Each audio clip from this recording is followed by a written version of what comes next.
And welcome back. It's Frankie Boyer, Biz Talk Radio, and joining us now is Dr. David Young. And David, I can't even believe this story. I cannot believe this story. It's just such a heartbreak of a story, and welcome. Many of you have heard the story. It's from a Connecticut family.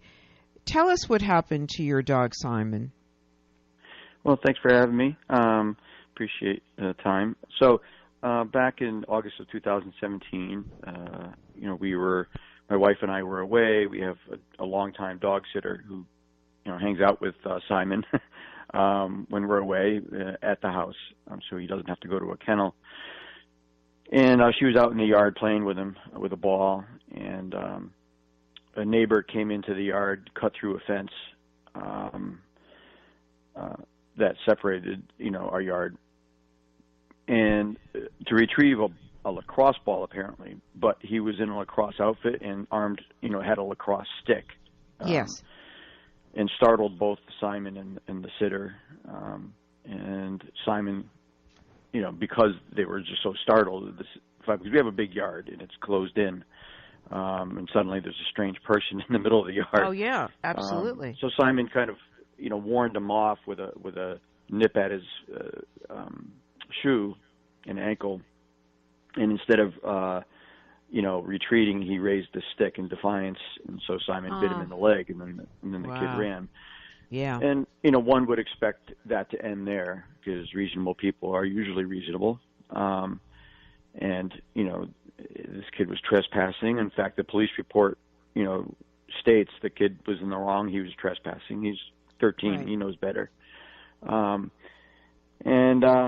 But the family chanted, "Kill the dog, kill the dog." So they have a vendetta against the dog. And we're frankly hoping to cash in, and that's why this didn't end there when it should have.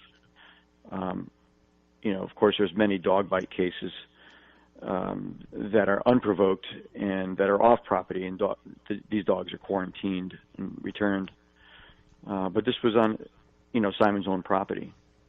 So it's kind of precedent setting, and it's a dangerous precedent because this means that you're not safe on your own property. Whatever a lot of people have dogs. Where is Simon today?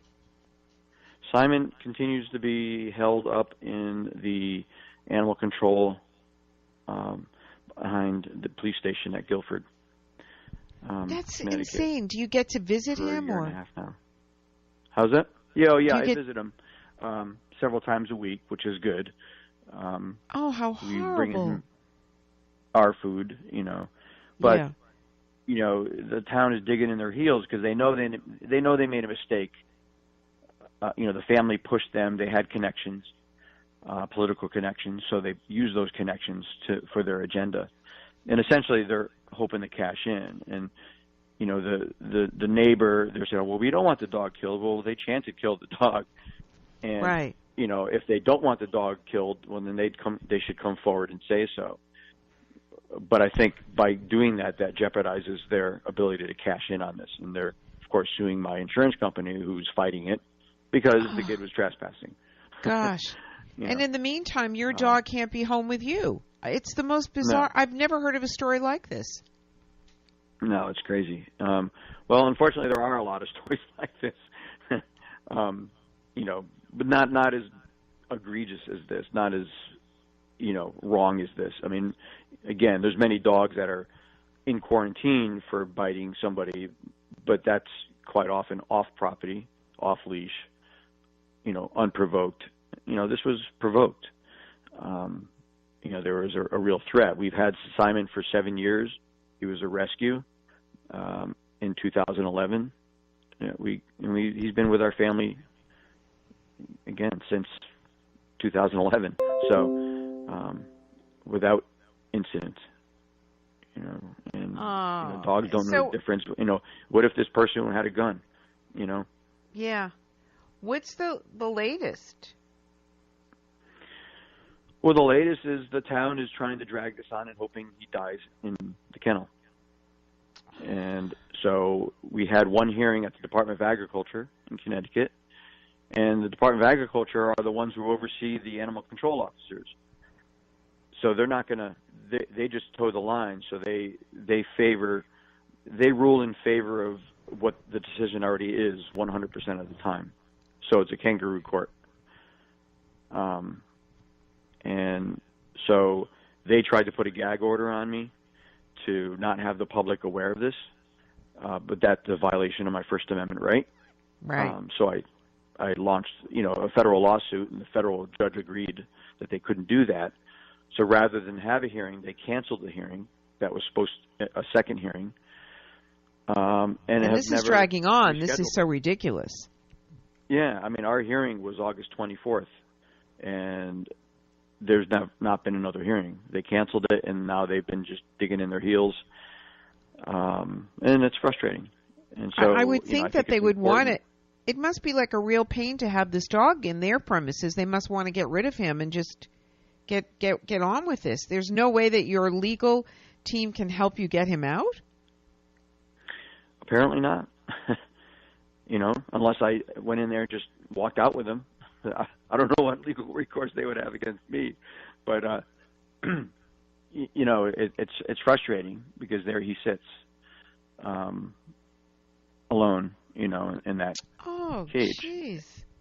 On death row, waiting to. This is just such a heartbreaking story. I don't know, and so, yeah. I mean, it's important that the public is aware of this, and there needs to be pressure. There needs to be pressure on politicians who never admit wrong, of course, right? So of course, they made a mistake. They know it, but they're not. They're going to dig in their heels until this goes away. Oh, and we're out of time. Would you come back and keep us posted? And hopefully there'll be some movement, and you'll be able to get Simon back with your family, Dr. Young.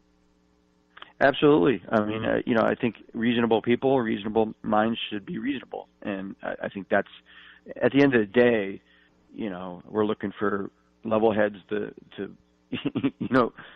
prevail. Have you started a campaign in the local newspapers and all of that? Yeah, I mean, we've had articles in the newspaper. By the way, the website is Save Simon. Is it Save? Give us the website. Simon Dog. Yeah, SaveSimonDog.com. And you'll see pictures of Simon.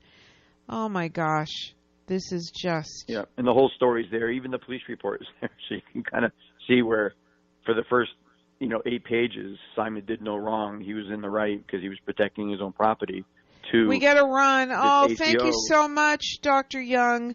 Save Simon Dog. Thanks for being with us, and thank all of you. This has been another edition of the Frankie Boyer Show